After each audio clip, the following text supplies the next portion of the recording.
வணக்கம். இது மதிமுகம் செய்திகள். இன்றைய முக்கிய நிகழ்வுகளை பார்ப்பதற்கு முன்பாக தலைப்புச் செய்திகளை பார்க்கலாம். அரசியல் ரீதியாக எதிர்கொள்ள முடியாதவர்களை புறவாசல் வழியாக பாஜக அச்சுறுத்த பார்க்கிறது. அமலாக்கத்துறை சோதனைக்கு முதலமைச்சர் மு.க. ஸ்டாலின் கண்டனம். அரசிடம் இருந்து உதவி பெற்று தொழில் தொடங்கும் இளைஞர்கள், மேலும் பல இளைஞர்களுக்கு வேலை வழங்கி வருவதாக பிரதமர் பேச்சு. தலைமைச் செயலகத்தில் அத்துமீறி நுழைந்த அமலாக்கத்துறை, மதிமுக பொதுச் செயலாளர் வைகோ கடும் கண்டனம். ஸ்டெர்லைட் ஆலையை மீண்டும் இயக்க முற்பட்டால் மதிமுக போராடும், துரை வைகோ எச்சரிக்கை. முதிர்ச்சியற்ற பாஜக மாநில தலைவர் அண்ணாமலை, அதிமுக பொதுச் செயலாளர் எடப்பாடி பழனிசாமி கண்டனம். அரசியல் ரீதியாக எதிர்கொள்ள முடியாதவர்களை புறவாசல் வழியாக பாஜக அச்சுறுத்தி பார்க்கிறது என்று முதலமைச்சர் மு.க. ஸ்டாலின் கண்டனம் தெரிவித்துள்ளார். செந்தில் பாலாஜி வீடு மற்றும் அலுவலகங்களில் அமலாக்கத்துறை சோதனை நடத்தி வந்த நிலையில் தலைமைச் செயலகத்தில் அமைச்சர் செந்தில் பாலாஜியின் அறையில் 4 மணி நேரத்திற்கும் மேலாக நடைபெற்று வந்த அமலாக்கத்துறை சோதனை நிறைவு பெற்றுள்ளது. இந்த நிலையில் அமலாக்கத்துறை சோதனைக்கு தமிழக முதல்வர் மு.க. ஸ்டாலின் கண்டனம் தெரிவித்துள்ளார். இது தொடர்பாக வெளியிட்டுள்ள அறிக்கையில், புறவாசல் வழியாக அச்சுறுத்த பார்க்கும் பாஜகவின் அரசியல் செல்லுபடி ஆகாது என்று கூறியுள்ளார். அமலாக்கத்துறை சோதனைக்கு முழு ஒத்துழைப்பு தருவதாக அமைச்சர் கூறிய பிறகும் தலைமைச் செயலகத்தில் அவரது அறைக்கு சோதனைக்கு சென்றது தலைமைச் செயலகத்திலும் ரெய்டு நடத்துவோம் என்று காட்டவோ மிரட்டவோ விரும்புகிறார்களா என்று முதலமைச்சர் கேள்வி எழுப்பியுள்ளார். ஒன்றிய அரசின் விசாரணை அமைப்பு அரசியல் உள்நோக்கத்துடன் செயல்படுவதையே சோதனை காட்டுகிறது என்றும் அவர் கூறியுள்ளார். அரசிடம் இருந்து உதவி பெற்று தொழில் தொடங்கும் இளைஞர்கள், மேலும் பல இளைஞர்களுக்கு வேலை வழங்கி வருவதாக பிரதமர் நரேந்திர மோடி கூறியுள்ளார். மத்திய அரசு நடத்தி வரும் வேலைவாய்ப்பு திருவிழாவின் ஒரு பகுதியாக 70,126 பேருக்கு பணி நியமன ஆணைகளை நாடு முழுவதும் 43 இடங்களில் வழங்கப்பட்டன. இந்த நிகழ்ச்சியை டெல்லியில் இருந்து காணொலி மூலமாக பிரதமர் மோடி துவக்கி வைத்தார். நிகழ்ச்சியில் பேசிய பிரதமர், 10 ஆண்டுகளுக்கு முன்பு இருந்ததை விட நாடு தற்போது நிலையாக உள்ளதாகவும் அடுத்த 25 ஆண்டுகளில் பெரும் வளர்ச்சியடையும் எனவும் கூறினார். இளைஞர்களின் எதிர்காலத்தை பாதுகாக்கும் வகையில் அரசு நடவடிக்கை எடுத்து வருவதாக தெரிவித்த அவர், அவர்களின் கனவுகளையும் விருப்பங்களையும் நிறைவேற்றும் வகையில் அரசு செயல்பட்டு வருவதாகவும் குறிப்பிட்டார். தமிழ்நாட்டிலும் ஒன்றிய பாஜக அரசு அரசியல் காரணங்களுக்காக அமலாக்கத்துறையை பயன்படுத்துவதும் திமுக அரசை மிரட்டி பார்க்கலாம் என்று நினைப்பதும் கடும் கண்டனத்திற்கு உரியது என மதிமுக பொதுச் செயலாளரும் மாநிலங்களவை உறுப்பினருமான வைகோ தெரிவித்துள்ளார். இது தொடர்பாக அவர் வெளியிட்டுள்ள அறிக்கையில், உள்துறை அமைச்சர் அமித்ஷா தமிழ்நாட்டிற்கு வந்து சென்றதற்கு பின்னர் ஒன்றிய பாஜக அரசு தனது மிரட்டல் வேலைகளை தொடங்கியிருப்பதாக வைகோ குற்றம் சாட்டியுள்ளார். தமிழ்நாடு அரசின் தலைமைச் செயலகத்தில் அமலாக்கத்துறை அதிகாரிகள் அத்துமீறி நுழைந்து மின்சாரத்துறை மற்றும் ஆயத்தீர்வைத்துறை அமைச்சர் செந்தில் பாலாஜி அறையில் சோதனையில் ஈடுபட்டதாக வைகோ குற்றம் சாட்டியுள்ளார். சென்னையில் உள்ள அமைச்சரின் இல்லத்தில் காலையில் அமலாக்கத்துறை அதிகாரிகள் சோதனையிட வந்தபோது முழு ஒத்துழைப்பு அளிக்கப்படும் என்றும், சோதனை நிறைவு பெற்றவுடன் செய்தியாளர்களை சந்திக்கிறேன் என்றும் அமைச்சர் செந்தில் பாலாஜி தெரிவித்ததை வைகோ சுட்டிக்காட்டியுள்ளார். ஆனால் ஒன்றிய பாஜக அரசின் கட்டுப்பாட்டில் உள்ள அமலாக்கத்துறை திமுக அரசுக்கு அவப்பெயரை ஏற்படுத்தலாம் என்று நினைத்து தலைமைச் செயலகத்துக்குள்ளேயே நுழைந்திருப்பதாக வைகோ தெரிவித்துள்ளார். மாநில அரசுக்கு தகவல் தெரிவிக்காமல் இவ்வாறு அமலாக்கத்துறை அத்துமீறி நுழைவது மேற்கு வங்கம், டெல்லி உள்ளிட்ட பல மாநிலங்களில் தொடர் நிகழ்வுகளாகிவிட்டதாக வைகோ தெரிவித்துள்ளார். தமிழ்நாட்டிலும் ஒன்றிய பாஜக அரசு அரசியல் காரணங்களுக்காக அமலாக்கத்துறையை பயன்படுத்துவதும் திமுக அரசை மிரட்டி பார்க்கலாம் என்று நினைப்பதும் கடும் கண்டனத்திற்கு உரியது எனவும் வைகோ தமது அறிக்கையில் தெரிவித்துள்ளார். வேதாந்தா குழுமம் மீண்டும் ஸ்டெர்லைட் ஆலையை இயக்க முற்பட்டால் மக்களை திரட்டி மதிமுக போராடும் என்று அக்கட்சியின் முதன்மை செயலாளர் துரை வைகோ எச்சரித்துள்ளார்.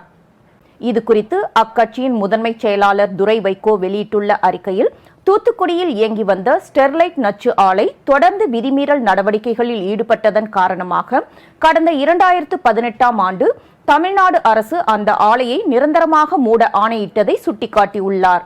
தொடர்ந்து ஒவ்வொரு நிலையிலும் நீதிமன்றத்திலும் பசுமை தீர்ப்பாயத்திலும் வழக்கு தொடர்ந்து ஸ்டெர்லைட் நச்சு ஆலையை மூடுவதில் வைகோ வெற்றியை நிலைநாட்டியுள்ளதாக தெரிவித்துள்ளார். மேலும் கடந்த 2018ஆம் ஆண்டு மே மாதத்தில் நடைபெற்ற துப்பாக்கி சூட்டில் 13 பேர்கள் தங்கள் இன்னுயிரை இழந்து இந்த நச்சு ஆலையை நிரந்தரமாக மூடியுள்ளதாகவும் அவர்கள் தியாகம் வீண் போகாது எனவும் துரை வைகோ தெரிவித்துள்ளார். இந்நிலையில் வேதாந்தா குழுமம் மீண்டும் நச்சு ஆலையை இயக்க முற்படுமானால் கடந்த 1996ஆம் ஆண்டு நடைபெற்ற போராட்டங்களை விட 2 மடங்கு உத்வேகத்துடன் மக்களை திரட்டி மதிமுக போராடும் எனவும் துரை வைகோ தமது அறிக்கையில் குறிப்பிட்டுள்ளார். மாவட்ட செயலாளர்கள் கூட்டத்தில் அண்ணாமலைக்கு எதிராக கண்டன தீர்மானம் நிறைவேற்றப்பட்டதாக எடப்பாடி பழனிசாமி கூறியுள்ளார். தமிழக பாஜக தலைவர் அண்ணாமலை முன்னாள் முதலமைச்சரான ஜெயலலிதா குறித்து அவதூறாக ஆங்கில நாளிதழுக்கு அளித்த பேட்டியில் பேசியுள்ளதாக அதிமுகவின் பிரமுகர்கள் கண்டனம் தெரிவித்து வரும் நிலையில் அதிமுக மாவட்ட செயலாளர்கள் ஆலோசனை கூட்டம் நடைபெற்றது. இதுகுறித்து அதிமுக பொதுச் செயலாளர் எடப்பாடி பழனிசாமி செய்தியாளர்கள் சந்திப்பில் பேசும்போது தமிழக முன்னாள் முதலமைச்சர் ஜெயலலிதாவின் நற்பெயரை கெடுக்கும் வகையில் அண்ணாமலை ஆங்கில நாளிதழுக்கு அளித்துள்ள பேட்டியில் பேசியுள்ளார். இதற்கு கண்டனம் தெரிவித்து அவருக்கு எதிராக தீர்மானம் நிறைவேற்றப்பட்டுள்ளதாக தெரிவித்தார். இதயம் மாண்புமிகு புரட்சித் தலைவி அம்மாவரின் நற்பெயருக்கு களங்கம் விளைவிக்கும் வகையில் ஆங்கில நாளிதழ் ஒன்றிற்கு பேட்டி அளித்துள்ள பாரதிய ஜனதா கட்சியின் மாநில தலைவர் திரு அண்ணாமலை அவர்களுக்கு கண்டனம் தெரிவித்து நிறைவேற்றப்பட்ட தீர்மானம். அனைத்து இந்திய அண்ணா திராவிட முன்னேற்ற கழக காவல் தெய்வம் தமிழ்நாடு முன்னாள் முதலமைச்சருமான இதயம் புரட்சித் தலைவி அம்மா அவர்கள் 1.5 கோடி தொண்டர்களுடைய மனதிலும் பொதுமக்கள் மனதிலும் நீக்கா இடம் பிடித்து வாழும் தெய்வமாக விளங்கிக் கொண்டிருக்கின்றார். 2 நாட்களுக்கு முன்பு ஒரு ஆங்கில பத்திரிகைக்கு பாரதிய ஜனதா கட்சியின் மாநில தலைவர் திரு அண்ணாமலை அவர்கள் மாண்புமிகு புரட்சித் தலைவி அம்மா அவரின் நற்பெயருக்கும் புகழுக்கும் களங்கம் ஏற்படுத்தும் நோக்கத்தில் பொது வெளியில் ஏற்றுக்கொள்ள முடியாத திட்டமிட்டு உள்நோக்கத்துடன் அவதூறு கருத்தை பேட்டியாக கொடுத்துள்ளார். இதனால் தமிழகத்தில் வாழும் தெய்வமாக இருக்கக்கூடிய மாண்புமிகு இதயம் புரட்சித் தலைவி அம்மா அவருடைய தொண்டர்கள் மற்றும் பொதுமக்கள் மனதில் மிகப்பெரிய வேதனையும் மன உளைச்சலையும் கொந்தளிப்பையும் ஏற்படுத்தியுள்ளது.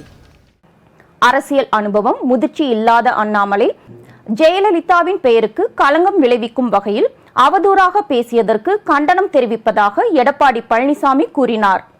மொழி ஒரு தடையாக இருப்பதால் அரசு சேவை சென்றடைவதில் காலதாமதம் ஏற்படுவதாகவும் அமைச்சர் உதயநிதி ஸ்டாலின் கூறியுள்ளார். சென்னை கோட்டூர்புரத்தில் உள்ள அண்ணா நூற்றாண்டு நூலகத்தில் தமிழ்நாடு திறன் மேம்பாட்டுக் கழகம் சார்பில் நான் முதல்வன் திட்டத்தின் கீழ் ரயில்வே, எஸ்எஸ்சி மற்றும் வங்கி உள்ளிட்ட போட்டித் தேர்வுகளுக்கான ஒருங்கிணைந்த பாடத்திட்டத்தை மாநிலம் முழுவதும் இலவசமாக இளைஞர் நலன் மற்றும் விளையாட்டு மேம்பாட்டுத்துறை அமைச்சர் உதயநிதி ஸ்டாலின் தொடங்கி வைத்து மாணவர்களுக்கு புத்தக தொகுப்பினை வழங்கினார். பின்னர் மேடையில் பேசிய அமைச்சர் உதயநிதி ஸ்டாலின் தமிழ்நாட்டு கிராம வங்கிகளில் ஹிந்தி மொழி பேசுவோர் மேலாளர்களாக இருப்பதால் முதியவர்கள் வங்கி சேவை பெறுவதில் சிரமப்படுகின்றனர். மொழி ஒரு தடையாக இருப்பதால் அரசு சேவை சென்றடைய சிக்கல் உள்ளது. எனவேதான் இந்த ஒன்றிய அரசு தேர்வுகளில் தமிழ்நாட்டு மாணவர்கள் தேர்ச்சி அடைய இந்த நான் முதல்வன் போட்டித் தேர்வு திட்டம் தொடங்கியுள்ளதாக அவர் தெரிவித்தார். ஒரு காலத்தில் யூபிஎஸ்சி முடிவு வந்தால் 25% முதல் 30% வரை நம்முடைய தமிழ்நாட்டு தேர்வர்கள் வென்றார்கள். ஆனால் இன்றைக்கு அந்த நிலை இல்லை, மாறிக்கொண்டு வந்து கொண்டிருக்கிறது. எனவேதான் எந்த ஒன்றிய அரசு அலுவலருக்கு சென்றாலும் நம்முடைய மாநிலத்தவர்கள் அதிகாரிகளாக இருப்பது கொஞ்சம் ஆண்டுக்காண்டு அது குறைந்து கொண்டே வருகின்றது.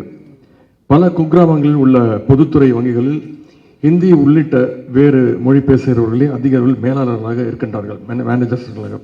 அதனால்தான் இங்கு இருக்கக்கூடிய நம்முடைய பாமர மக்கள், வயதான குடிமக்கள் வங்கி சேவைகள் பெறுவதில் கொஞ்சம் சிரமப்படுகின்றார்கள்.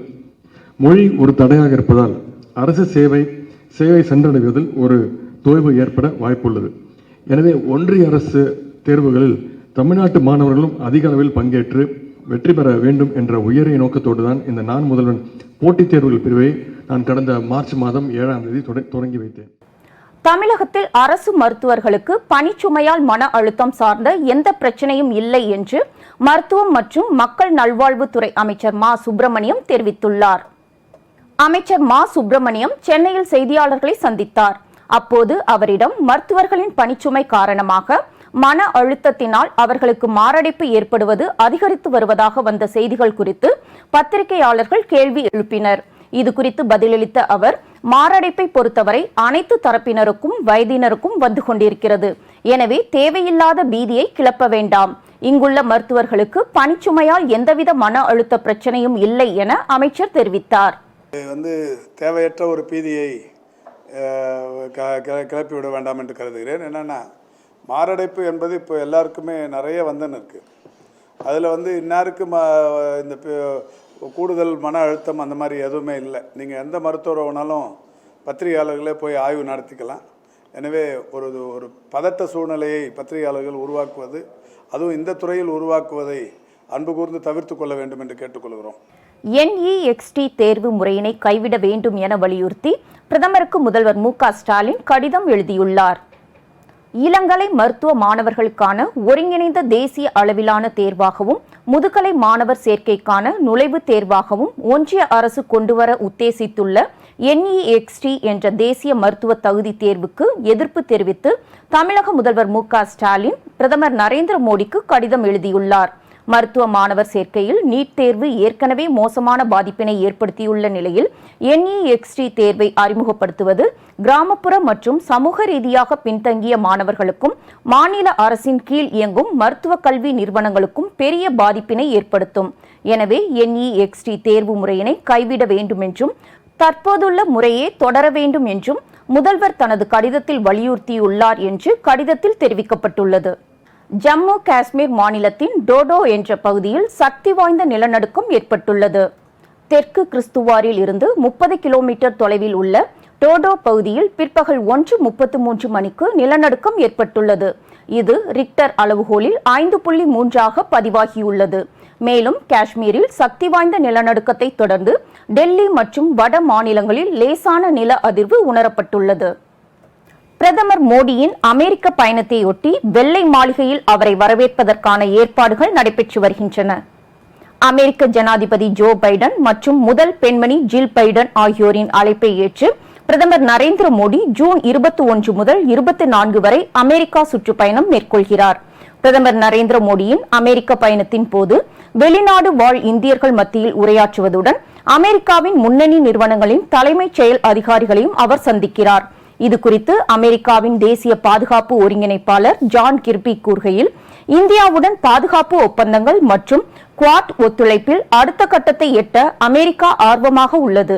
இந்த சுற்றுப்பயணத்தில் பிரதமர் மோடியின் தலைமைக்கு தாங்கள் தயாராக இருப்பதாகவும் இதற்காக குவாட்டிலும் பணியாற்றி வருவதாக அவர் கூறினார். இந்திய அரசால் மிரட்டப்படுவதாக ட்விட்டர் நிறுவனத்தின் முன்னாள் CEO ஜாக் டோர்சி தெரிவித்ததை மத்திய இணை அமைச்சர் ராஜீவ் சந்திரசேகர் மறுத்துள்ளார். ட்விட்டர் நிறுவனத்தின் முன்னாள் CEO ஜாக் டோர்சி அளித்த பேட்டி ஒன்றில் இந்தியாவில் விவசாயிகளின் போராட்டத்தின் போது சர்ச்சைக்குரிய பதிவுகளை நீக்குமாறு ட்விட்டர் நிறுவனத்தை மத்திய அரசு மிரட்டியதாக கூறியிருந்தார். விவசாயிகள் போராட்டம் முடிந்து ஓராண்டுக்கு மேலான நிலையில் டோர்சியின் இந்த பேட்டி பெரும் சர்ச்சையை ஏற்படுத்தியுள்ளது. இது பற்றி கருத்து தெரிவித்துள்ள மத்திய தகவல் தொழில்நுட்பத்துறை இணையமைச்சர் ராஜீவ் சந்திரசேகர், டோர்சி திடீரென ஏதேதோ உளறுவதாகவும் அவரது குற்றச்சாட்டுகள் முற்றிலும் பொய்யானவை எனவும் குறிப்பிட்டுள்ளார். சைதாப்பேட்டையில் நடந்து சென்று கொண்டிருந்த பெண்ணின் கழுத்தில் இருந்த தாலிக்கொடியை இருசக்கர வாகனத்தில் வந்து பறித்துச் சென்ற நபரை காவல்துறையினர் தேடி வருகின்றனர். சென்னை சைதாப்பேட்டையில் பூங்கொடி என்பவர் கூத்தாடும் பிள்ளையார் கோவில் தெரு வழியாக நடந்து வந்து கொண்டிருந்த போது பின்னால் இருசக்கர வாகனத்தில் வந்த இளைஞர் திடீரென செயினை பறித்துக் கொண்டு தப்பிச் சென்றார். 5 சவரன் தாலி சங்கிலி மற்றும் 2 சவரன் செயின் பறிக்கப்பட்ட நிலையில் பூங்கொடிக்கு கழுத்திலும் கீழே விழுந்ததில் கை கால்களிலும் காயம் ஏற்பட்டது. இது தொடர்பான CCTV காட்சிகள் வெளியாகி பெரும் பரபரப்பை ஏற்படுத்திய நிலையில் வழிப்பறி திருடனை காவல்துறையினர் தீவிரமாக தேடி வருகின்றனர். அண்ணாமலையை பற்றி விமர்சனம் செய்ய அதிமுக முன்னாள் அமைச்சர்களுக்கு தகுதியில்லை என கருநாகராஜன் குற்றம் சாட்டியுள்ளார். சென்னையில் கருநாகராஜன் அவர்கள் செய்தியாளர்களுக்கு பேட்டியளித்துள்ளார். அப்போது பேசிய அவர் இதனை தெரிவித்தார். திரு அண்ணாமலை அவர்களை முன்னாள் அமைச்சர்கள் CV சண்முகம், ஜெயக்குமார், செல்லூர் ராஜு போன்றவர்கள் தோன்றியதெல்லாம் பேசி தரக்குறைவாக பேசி ஒரு உள்நோக்கத்தோடு பேசி அவர் மீது களங்கம் சுமத்த முயன்றிருக்கிறார்கள். அண்ணன் செல்லூர் ராஜு அவர்கள் அவரை ஒரு தலையாட்டி பொம்மையாக நினைத்துக் கொண்டிருக்கிறார். இன்றைக்கு தமிழக மக்கள் மனதில் ஒரு மாற்றத்தை தரக்கூடிய தலைவர் அண்ணாமலை என்ற நிலையை அவர் உருவாக்கி இருக்கிறார். அவரை பற்றி பேசுகிற இவர்கள் எவர்களுக்குமே அவருடைய தகுதியான அளவிற்கு சக்தியோ பலமோ ஒரு மக்களுடைய தலைமையை ஏற்கக்கூடிய அந்த பிரதிநிதித்துவமோ இந்த அமைச்சர்களுக்கு கிடையாது. முன்னாள் அமைச்சர்களுக்கு அவருக்கு இருக்கிற ஆற்றல் கிடையாது. அவரை பற்றி பேசுகிற தகுதி கூட அந்த ஒருவர் கிடையாது. தமிழ்நாட்டில் பல்வேறு மாவட்டங்களில் நடந்த நிகழ்வுகளை நம் தமிழ்நாடு பகுதிகளில் பார்க்கலாம்.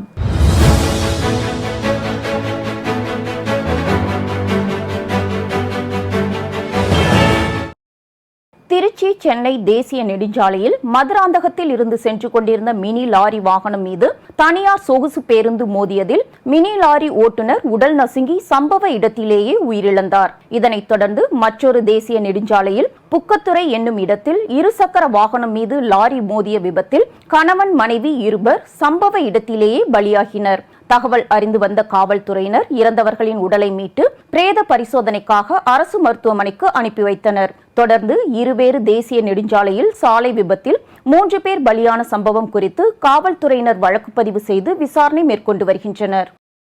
மயிலாடுதுறை மாவட்டம் பொதுமக்களின் குடிநீர் தேவையை பூர்த்தி செய்யும் வகையில் புதிதாக மேல்நிலை நீர்த்தேக்க தொட்டி அமைப்பதற்கான அடிக்கல் நாட்டு விழா நடைபெற்றது. தர்மபுர ஆதீனத்தால் வழங்கப்பட்ட இடத்தில் மயிலாடுதுறை பாராளுமன்ற உறுப்பினர் ராமலிங்கம் தொகுதி மேம்பாட்டு நிதியில் 56 லட்சம் மதிப்பீட்டில் நீர்த்தேக்க தொட்டி அமைக்கப்பட உள்ளது. இதற்கான அடிக்கல் நாட்டு விழாவில் மயிலாடுதுறை மாவட்ட ஆட்சியர் மகாபாரதி, பாராளுமன்ற உறுப்பினர் ராமலிங்கம், தர்மபுர ஆதீன கர்த்தர் கலந்து கொண்டு அடிக்கல் நாட்டினர்.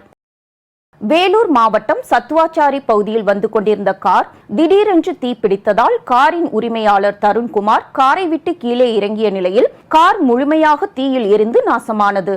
இதுகுறித்து தீயணைப்பு துறையினருக்கு அளித்த புகாரின் பெயரில் சம்பவ இடத்திற்கு விரைந்து வந்த தீயணைப்பு துறையினர் தீயை அணைத்தனர்.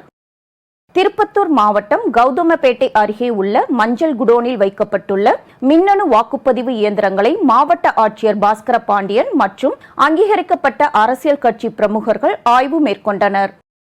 திருப்பூர் மாவட்டம் தாராபுரம் அடுத்த சின்னக்காம்பாளையம் பகுதியில் செயல்பட்டு வரும் கோழி பண்ணையால் சுற்றுப்புறத்தில் வசிக்கும் பொதுமக்களுக்கு பெரும் பாதிப்பு உண்டாவதாகவும் இந்த கோழி பண்ணை செயல்பட தடை விதிக்க கோரி பொதுமக்கள் நீதிமன்றத்தை நாடியதைத் தொடர்ந்து தற்காலிக தடை விதிக்கப்பட்ட நிலையில் அந்த பண்ணைக்கு 3000த்திற்கும் மேற்பட்ட கோழி குஞ்சுகளை கொண்டு வந்து பண்ணையில் விட்டுள்ளனர். இத்தகவல் அறிந்த அப்பகுதி மக்கள் கோழிப்பண்ணை முன்பு திரண்டு வாகனங்களை வெளியே விடாமல் சிறைப்பிடித்து முற்றுகையிட்டனர். பெரிய அளவில் நந்துபாம் கோழிப்பண்ணை ஒன்று பயங்கரமான செலவில் கட்டி அதுக்கு அருகாமையில் உள்ள விவசாயிகளாக ஒரு 40-50 குடும்பத்துக்கு மேலே எங்களுக்கெல்லாம் துர்நாற்றமும் சுகாதாரக்கேடும் விளைவிக்கிற அளவில் செயல்பட்டு கொண்டு வந்துட்டு இருந்தாங்க. அது எங்களை அதிகமான அளவில் பாதிக்குது அப்படின்னு சொல்லி போட்டு நாங்கள் இந்த ஒரு 3 வருஷ காலமாக போராட்டம் நடத்திட்டு இருக்கிறோம். இந்த கோழிப்பண்ணையை நீங்கள் எக்காரணத்தை கொண்டு நடத்தக்கூடாதுன்ட்டு இதை சட்டத்துக்கு சம்மந்தமாக நாங்கள் போராடிட்டு இருக்கும்போது மீறி இன்றைக்கி பட்டம் பகலில் கொண்டு வந்து கோழிகளை கொண்டு வந்து உள்ளே இறக்கிட்டாங்க. அது சம்மந்தமாக இந்த கோழிகளை மீண்டும் வெளியேற்றும்படி நாங்களே இப்போ கேட்டுக்கிட்டு இருக்கிறோம். மீண்டும் அந்த கோழிகளை இயக்கிறதுக்காக முடிவு பண்ணாங்கன்னா இதை பெரிய போராட்டம் நாங்கள் நடத்த வேண்டியதாக இருக்குது. அதை சட்டம் தான் பார்த்து எங்களை இந்த பெரிய இழப்பிலிருந்து எங்களை பாதுகாத்து கொடுக்கணுங்கிறத நாங்கள் தாழ்மையுடன் கேட்டுக்கொள்கிறோம். அரியலூர் நகராட்சியில் 84 ஒப்பந்த துப்புரவு பணியாளர்கள் நகரில் 18 வார்டுகளில் துப்புரவு பணியில் ஈடுபட்டு வருகின்றனர். இந்நிலையில் துப்புரவு பணியாளர்களை அரசு விடுமுறை நாட்களிலும் முழு நேரமும் வேலை செய்ய வேண்டும் எனவும் மாதத்திற்கு 26 நாட்கள் மட்டுமே சம்பளம் எனவும் ஒப்பந்தக்காரர்கள் அறிவித்ததை அடுத்து நகராட்சி அலுவலகம் முன்பு ஒப்பந்த துப்புரவு பணியாளர்கள் போராட்டத்தில் ஈடுபட்டு வருகின்றனர். கோவை மாவட்டம் சீர்நாயக்கன்பாளையம் பகுதியில் நாய் மற்றும் பூனைகளை எரியூட்டும் மின்மயானத்தின் துவக்க விழா நிகழ்ச்சி நடைபெற்றது. இந்த நிகழ்ச்சியில் கோவை மாவட்ட ஆட்சியர் கிராந்திகுமார் பாடி, மாநகராட்சி ஆணையர் பிரதாப், மாநகர காவல் ஆணையர் பாலகிருஷ்ணன் என பலரும் கலந்து கொண்டனர். நம்ம நாய்களுக்கான ஒரு கிரிமேட்டோரியம் நமக்கு நாமே திட்டத்துக்கு கீழே எஸ்பிசிஏ இடத்துல ப்ரைவேட் கான்ட்ரிபியூஷனோட ரோட்டரி கான்ட்ரிபியூஷனோட 35 லட்சம் மதிப்பில் இங்கே கட்டியிருக்காங்க. இதோட இது என்னென்னா ப்ரைவேட் யாராவது வீட்டில் நாய் வச்சுருக்காங்கன்னா அவங்களுக்கு காஸ்ட் பேசிஸில் காசு வாங்கி மற்றும் மற்ற நம்ம தெரு நாய்களுக்கு இலவசமாக இங்கே கிரிமேஷன் பண்ணுறதுக்கான ஏற்பாடு செய்யப்பட்டது. ஒரு நாளுக்கு 6 நாய்கள் எந்த ஒரு கழிவு வெளியே வராமல் இங்கே வந்து எல்பிஜி கேஸ் மூலமாக அது வந்து கிரிமேட் பண்ணி அதில் வர பார்ட்டிகல்ஸ் எல்லாமே இங்கே சுத்திகரிக்கப்பட்டு வெளியில் எந்த ஒரு கழிவும் வெளியே போகாமல் இங்கே வந்து சுகாதாரத்து எந்த கேடு இல்லாமல் கிரிமேஷன் பண்ணுறதுக்கான ஏற்பாடு வந்து இந்த செய்யப்பட்டுள்ளது. விருதுநகர் மாவட்டம் அருப்புக்கோட்டையில் சின்னம் புளியம்பட்டியில் சங்கர சபாபதி என்பவர் வீட்டில் விஷப்பாம்பு புகுந்து விட்டதாக தீயணைப்பு நிலையத்திற்கு தகவல் கிடைத்தது. தகவலின் பெயரில் விரைந்து சென்ற தீயணைப்பு துறையினர் கொடிய விஷம் கொண்ட கொம்பேரி மூக்கன் பாம்பினை நவீன உபகரணங்கள் மூலம் மீட்டு பின்னர் அந்த பாம்பை பாதுகாப்பாக வனப்பகுதியில் விட்டனர். குடியிருப்பு பகுதிக்குள் விஷப்பாம்பு புகுந்த சம்பவம் அப்பகுதி மக்களிடையே பெரும் அச்சத்தை ஏற்படுத்தியுள்ளது. கோவை பந்தய சாலை பகுதியில் உள்ள குமரகுரு வளாகத்தில் நடைபெற்ற நிகழ்ச்சியில் கலந்து கொண்ட பின்னர் செய்தியாளர்களிடம் பேசிய வெப்பமண்டல உயிரியல் பாதுகாப்பு மாநாடு ஒருங்கிணைப்பாளர்களான டாக்டர் கருணாகரன், சரவணன், டாக்டர் ரமேஷ், கிருஷ்ணமூர்த்தி மற்றும் ஓசை காளிதாஸ் ஆகியோர் இவ்வாறு தெரிவித்தனர். இந்த மாநாட்டில் கிட்டத்தட்ட 12க்கு மேலே நாட்கள்லேருந்து பெரிய விஞ்ஞானிகள், ப்ரொஃபஸர்ஸ், ஸ்டூடெண்ட்ஸ், ரிசர்ச்சர் ஃபீல்டில் இருக்கிறவங்க, கான்சர்வேஷனிஸ்ட்டு இவங்களாம் வராங்க. இவங்க அதாவது ட்ராபிக்கல் பயாலஜி கான்சர்வேஷனை பற்றி அவங்க பண்ணிகிட்ருக்க ரிசர்ச்சு, அதாவது அவங்களோட ஐடியாஸ், இப்போ என்னெல்லாம் பண்ணணும்னு நினைக்கிறது, இதெல்லாம் வந்து ஒரு ஷேர் பண்ணுற மீடியமாக இதை பயன்படுத்திக்கிட்டு எல்லோரும் வருவாங்க. ஸோ இப்போதைக்கு எங்களுக்கு கிட்டத்தட்ட 400க்கு மேலே ஒரு ரிஜிஸ்ட்ரேஷன் ஆகிருக்கு. நாங்கள் 500க்கு மேலே எதிர்பார்க்குறோம். ப்ளஸ் இந்த கான்ஃபரன்ஸுக்கு வந்து ரிசர்ச் கம்யூனிட்டிஸை தவிர, கான்சர்வேஷன் கம்யூனிட்டி தவிர, சிவில் சொசைட்டிஸ், மற்றபடி பொலிட்டிக்கல் பாசஸ், அப்புறம் பியூரோக்ராட்ஸ் இவங்களெல்லாமே நம்ம வந்து அழைத்து செய்யலான் இருக்கோம். ஸ்டேட் கவர்மெண்ட்டில் அதே மாதிரி கிட்டத்தட்ட சீனியர் பியூரோக்ராட்ஸ்லாம் இன்வைட் பண்ணியிருக்கோம். அது மாதிரி சென்ட்ரல் கவர்மெண்ட்லேயும் வந்து நாங்கள் கன்சிடர் பண்ணிகிட்ருக்கோம் அவங்களாம் வந்து வரணும் அப்படின்ட்டு. ஸோ 2-3 வாரம் இருக்கிறதுனால என்னெல்லாம் தேவையோ அதுக்கு தகுந்தாப்புல நாங்கள் செய்யலான் இருக்கோம். ராணிப்பேட்டை மாவட்டத்தில் 13 வயது சிறுமியை மிரட்டி பலமுறை பாலியல் வன்புணர்வு செய்த முனியாண்டி மற்றும் சந்திரன் ஆகிய இருவரையும் மகளிர் காவல்துறையினர் போக்சோ சட்டத்தின் கீழ் வழக்குப்பதிவு செய்து நீதிமன்றத்தில் ஆஜர்படுத்தி மத்திய சிறையில் அடைத்தனர். வேலூர் மாவட்டம் கேவி குப்பம் ஆட்டு சந்தையில் பக்ரீத் பண்டிகை வருவதை முன்னிட்டு ராணிப்பேட்டை, திருப்பத்தூர் மாவட்டங்கள் மற்றும் பெங்களூர், ஆந்திரா, சென்னை ஆகிய பல்வேறு மாநிலங்களில் இருந்து வியாபாரிகள் ஆடுகளை வாங்கிச் சென்றனர். திருவள்ளூர் அடுத்த நேமம் பகுதியில் உள்ள சாக்லேட் தயாரிக்கும் தனியார் தொழிற்சாலையில் பணி நீக்கம் செய்யப்பட்ட தொழிலாளர்களை மீண்டும் பணியில் சேர்க்க கோரியும், தொழிற்சங்கம் அமைக்க எதிர்ப்பு தெரிவிக்கும் வெளிநாட்டு கம்பெனி மீது நடவடிக்கை எடுக்க கோரியும் CITU சார்பில் தொழிலாளர்கள் தனது குடும்பத்துடன் மாவட்ட ஆட்சியர் அலுவலகத்தை முற்றுகையிட்டு ஆர்ப்பாட்டத்தில் ஈடுபட்டனர். முதியோர்கள் பாதுகாப்பு தினத்தை முன்னிட்டு முதியோர்களுக்கு எதிரான கொடுமைகளை தடுக்கும் வகையில் வேலூர் மாவட்டம் அடுக்கம்பாறையில் உள்ள அரசு மருத்துவக் கல்லூரி மருத்துவமனையில் மாணவ மாணவிகள் மற்றும் செவிலியர் மாணவிகள் கலந்து கொண்ட விழிப்புணர்வு பேரணி நடைபெற்றது. சாதனைகளில் அசத்தும் 3 வயது சிறுமி பள்ளி கல்வித்துறை அமைச்சரை நேரில் சந்தித்து வாழ்த்து பெற்றார். சென்னை வேளச்சேரியைச் சேர்ந்த 3 வயது சிறுமி ஜான்வி கண்களை கட்டிக்கொண்டு பானையின் மேல் நின்று தொடர் சிலம்பம் மேற்கொண்டு 1 நிமிடத்தில் 50க்கும் மேலாக சிலம்பம் சுற்றி தேசிய அளவில் இடம் பிடித்துள்ளார். தமிழர்களின் பாரம்பரிய கலைகளில் ஒன்றான சிலம்பத்தில் சாதித்த முதல் பெண் குழந்தை ஜான்வியின் 13வது உலக சாதனை நிகழ்வாகும். சிறுமிக்கு பாராட்டுகள் குவிந்து வரும் நிலையில் பள்ளிக் கல்வித்துறை அமைச்சர் அன்பில் மகேஷ் பொய்யாமொழியை சிறுமி ஜான்வி நேரில் சந்தித்து வாழ்த்து பெற்றார். சென்னையில் ஆபரண தங்கத்தின் விலை சவரனுக்கு 80 ரூபாய் உயர்ந்து 44,760 ரூபாய்க்கு விற்பனை செய்யப்படுகிறது. தங்கத்தின் விலை அவ்வப்போது ஏற்ற இறக்கம் காணப்பட்டு வரும் நிலையில் ஆபரண தங்கத்தின் விலை சற்று அதிகரித்துள்ளது. அதன்படி தங்கத்தின் விலை சவரனுக்கு 80 ரூபாய் அதிகரித்து 44,760 ரூபாய்க்கும் 1 கிராம் 5,590 ரூபாய்க்கும் விற்பனை செய்யப்பட்டு வருகின்றது. அதேபோல் 1 கிராம் வெள்ளியின் விலை 10 காசுகள் குறைந்து 79 ரூபாய் 20 காசுக்கு விற்பனை செய்யப்படுகிறது. ரஷ்ய ராணுவத்தின் பிடியில் இருந்து 4வது கிராமத்தை மீட்டிருப்பதாக உக்ரைன் ராணுவம் தெரிவித்துள்ளது. உக்ரைன் ரஷ்யா இடையேயான போர் 15 மாதங்களை கடந்து நீடித்து வருகிறது. சமீப காலமாக உக்ரைன் மீதான ட்ரோன் தாக்குதல்களை ரஷ்ய ராணுவம் அதிகரித்து வருகிறது. உக்ரைன் படைகளும் பதிலடி கொடுத்து வருகின்றன. கடந்த சில நாட்களுக்கு ரஷ்யாவின் பிடியில் இருந்து தெற்கு டொனெட்ஸ்க் பிராந்தியத்தில் உள்ள வெலிகா நோவோ சில்கே நகரில் உள்ள 3 கிராமங்களை மீட்டதாக உக்ரைன் ராணுவம் தெரிவித்திருந்தது. இந்நிலையில் தென்கிழக்கு டொனெட்ஸ்க் பிராந்தியத்தில் இருந்து ஸ்டோரோஜோவா கிராமத்தை ரஷ்ய ராணுவத்திடம் இருந்து மீண்டும் கைப்பற்றப்பட்டதாக உக்ரைன் தெரிவித்துள்ளது. இது கடந்த ஒரு வாரத்தில் ரஷ்யாவின் பிடியில் இருந்து உக்ரைன் மீண்டும் கைப்பற்றிய 4வது கிராமமாகும். உக்ரைனின் பாதுகாப்புத்துறை இணையமைச்சர் ஹன்னா மாலியர் தனது டெலிகிராமில் ஸ்டோரோஜோவா கிராமத்தில் மீண்டும் உக்ரைன் தேசிய கொடி பறக்கிறது, இறுதியில் உக்ரைனின் அனைத்து நிலங்களும் கைப்பற்றப்படும் என்று கூறியுள்ளார். அமெரிக்காவின் கொலராடோ மாகாணத்தில் டென்வர் மற்றும் போல்டர் நகரங்களை புயல் தாக்கியது. அப்போது காற்று மற்றும் மின்னலுடன் கடுமையான ஆலங்கட்டி மழை பெய்தது. இதனால் சாலைகள் முழுவதும் பனிக்கட்டிகளாக காட்சியளித்தன. ஆலங்கட்டி மழையால் சாலைகளில் சிலவற்றில் சிறிது நேரம் போக்குவரத்து தடை செய்யப்பட்டது. போல்டர் நகரில் தொடர்ந்து மோசமான வானிலை நிலவும் என எச்சரிக்கப்பட்டுள்ளது. மீண்டும் தலைப்புச் செய்திகள். அரசியல் ரீதியாக எதிர்கொள்ள முடியாதவர்களை புறவாசல் வழியாக பாஜக அச்சுறுத்த பார்க்கிறது. அமலாக்கத்துறை சோதனைக்கு முதலமைச்சர் மு.க. ஸ்டாலின் கண்டனம். அரசிடம் இருந்து உதவி பெற்று தொழில் தொடங்கும் இளைஞர்கள், மேலும் பல இளைஞர்களுக்கு வேலை வழங்கி வருவதாக பிரதமர் பேச்சு. தலைமைச் செயலகத்தில் அத்துமீறி நுழைந்த அமலாக்கத்துறை, மதிமுக பொதுச் செயலாளர் வைகோ கடும் கண்டனம். ஸ்டெர்லைட் ஆலையை மீண்டும் இயக்க முற்பட்டால் மதிமுக போராடும், துரை வைகோ எச்சரிக்கை. முதிர்ச்சியற்ற பாஜக மாநில தலைவர் அண்ணாமலை, அதிமுக பொதுச் செயலாளர் எடப்பாடி பழனிசாமி கண்டனம். இத்துடன் செய்திகள் நிறைவடைந்தன. மீண்டும் செய்திகள் இரவு 10:30 மணிக்கு. மேலும் செய்திகளை தெரிந்து கொள்ள மதிமுகம் பிரைம் யூடியூப் தளத்தில் இணைந்திருங்கள்.